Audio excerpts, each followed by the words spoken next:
ఐలేని మోహన్ రెడ్డి.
బాధాకరమైనటువంటి సంఘటన జరిగింది మా ఫాదర్ది. అప్పుడు నక్సలైట్లు నాకు తెలిసి నా పర్సనల్ ఒపీనియన్ ఒక మిస్గైడ్ వల్ల మోహన్ చంపేది కావచ్చు అని నేను అనుకుంటాను. మధ్యలో కూడా వాళ్ళు 2-3 సార్లు ప్రకటన చేశారు. వాళ్ళ సిద్ధాంతం ప్రకారంగా ఇట్లాంటి కొన్ని చిన్న చిన్న అంటే వాళ్ళు చిన్న చిన్న తప్పిదాలు అంటారు, కానీ ఇంత పెద్ద తప్పిదాలు జరిగినాయి. గూడూరులో సినిమా నారాయణ రెడ్డి కేశవరెడ్డిని చంపి వాళ్ళ అన్నలో తమ్ముళ్ళు పోతుంటే ఫైర్ చేస్తే ఆడ కూడా కొంతమంది చనిపోయారు. జానీలు సార్ కూడా అంత టార్గెట్ కావచ్చు వాళ్ళకు. 1999 డిసెంబర్ 19 నాడు ఆయన చనిపోయాడు. అంటే ఇట్లా మనకు చెప్పాలంటే చాలా సంఘటనలు జరిగినాయి. ఇక్కడ ప్రత్యేకంగా మనం ఉన్న స్థలం డాక్టర్ బాబాసాహెబ్ అంబేద్కర్ గారి విగ్రహం హుస్నాబాద్ చౌరస్తాలో ఉన్నాం. వారు కూడా కమ్యూనిస్ట్ పార్టీని బాగా నమ్మిండు. కానీ అందులో ఏదైతే వర్గశత్రువు నిర్మూలన అనేటువంటి ఒక మాట ఉన్నదో ఆ మాటను ఆయన విభేదించి ప్రజాస్వామ్యాన్ని ఒప్పుకున్నాడు. భారత రాజ్యాంగాన్ని రాయడానికి 63 దేశాల రాజ్యాంగాలను పరిశీలించి ఆయన ప్రజాస్వామ్యం అనే ఒక డెమోక్రటిక్ రాజ్యాంగాన్ని తయారు చేశాడు. రష్యా హుస్నాబాద్ పట్టణంలో స్వర్గీయ కామ్రేడ్ ఐలేని మోహన్ రెడ్డి గారు 26వ వర్ధంతి సందర్భంగా విచ్చేసినటువంటి పెద్దలు మల్లికార్జున మరి ఐలేని మోహన్ రెడ్డి గారు వారు బ్రతుకున్న కాలంలో తాలూకా సెక్రటరీగా ఎన్నో పర్యాలు చేయడం జరిగింది.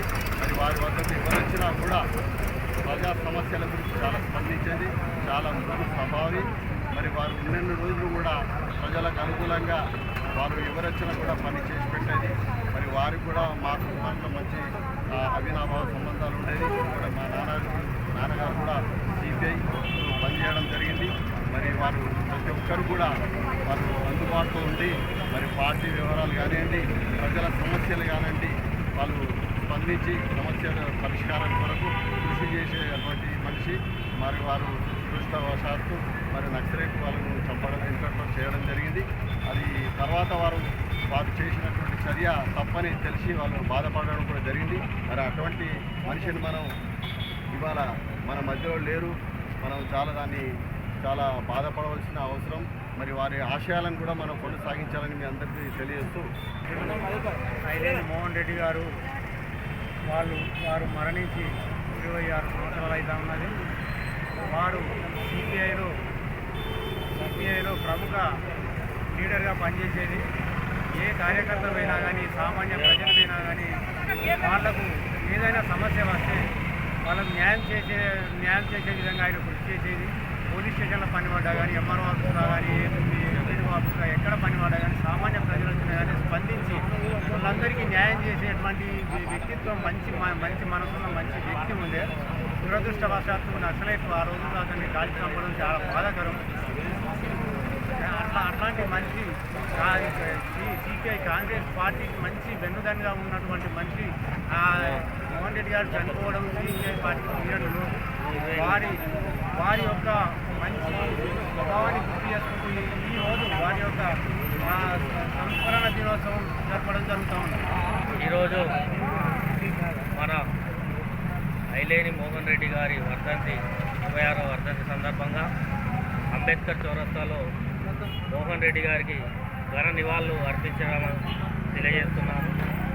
జోహార్ ఐలేని మోహన్ రెడ్డి గారు. ఈ రోజున మా తండ్రి గారైన ఐలేని మోహన్ రెడ్డి గారి 26వ వర్ధంతి సందర్భంగా హుస్నాబాద్ పట్టణంలో మా మిత్రులు, మా నాన్నగారి అభిమానులందరూ ఈ కార్యక్రమాలు ఇచ్చినందుకు ప్రత్యేకమైన ధన్యవాదాలు. అదేవిధంగా దాదాపు 26 సంవత్సరాల క్రితం ఆనాడు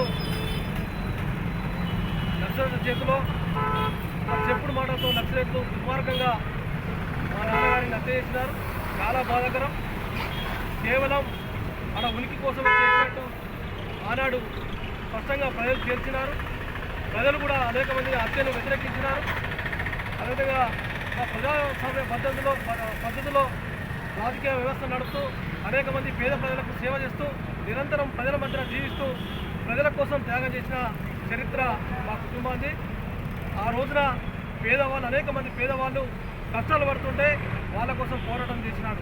అర్థంగా నిజాయితీగా 26 సంవత్సరాలుగా రాజకీయాల్లో సుదీర్ఘ ప్రయాణం చేసి మరణించడం చాలా బాధాకరం. ఇప్పటికైనా మేము మంచివారిని ఎప్పుడైనా ప్రజలు గుర్తిస్తారు. ఎవరైనా మంచివారిని కష్టపెట్టడం చేసి శత్రువు కూడా హాని చేయని పరిస్థితుల్లో మా తండ్రి గారు ఉండేది. అట్లాంటి నాయకుల్ని ప్రజల మధ్యన ప్రజలు దూరం చేసినని చెప్పి చాలా బాధాకరం. అదేవిధంగా భవిష్యత్తులో తప్పకుండా వారి ఆశయాలను కొనసాగిస్తాం. అదేవిధంగా పేద ప్రజల కోసం పనిచేసిన నాయకుల్ని ఏ ఒక్కరు కూడా మర్చిపోరు. పేద ప్రజల కోసం నిజాయితీగా పనిచేసిన చరిత్ర నాయకులు ఎవరు కూడా మర్చిపోయిన స్పష్టంగా తెలుస్తుంది. ఇప్పటికి 26 సంవత్సరాలు కూడా ఇప్పటికి కూడా ప్రజలు ఆనాటి ఆయనకు సంబంధించిన మిత్రులు కానీ అదేవిధంగా పరిచయస్తులు కానీ ఎవరు కూడా మర్చిపోయారు. అట్లాంటి ఒక మనిషిని ప్రజల్లో ఉండే గుండెల్లో పెట్టుకునే మనిషిని ఎవరు కూడా హాని చేయొద్దని చెప్పి సందర్భంగా కోరుతూ, అదేవిధంగా ప్రజాస్వామ్య పద్ధతిలో అనేక రకాలైన ఈ పోరాటాలు చేయొచ్చు. అదేవిధంగా ఆ రాజకీయ పద్ధతిలో ఓట్లలో నిలబడచ్చు కానీ వ్యక్తిగతంగా చెప్పుడు మాటలతో దుర్మార్గంగా చెప్పే రీతిలో ఉండదని చెప్పి కోరుతూ ఈ రోజున వర్ధంతి కార్యక్రమాలు చేసిన సోదరులందరికీ అదేవిధంగా పార్టీ నాయకులకు అదేవిధంగా తండ్రి గారి మిత్రులందరికీ ప్రత్యేకంగా ధన్యవాదాలు.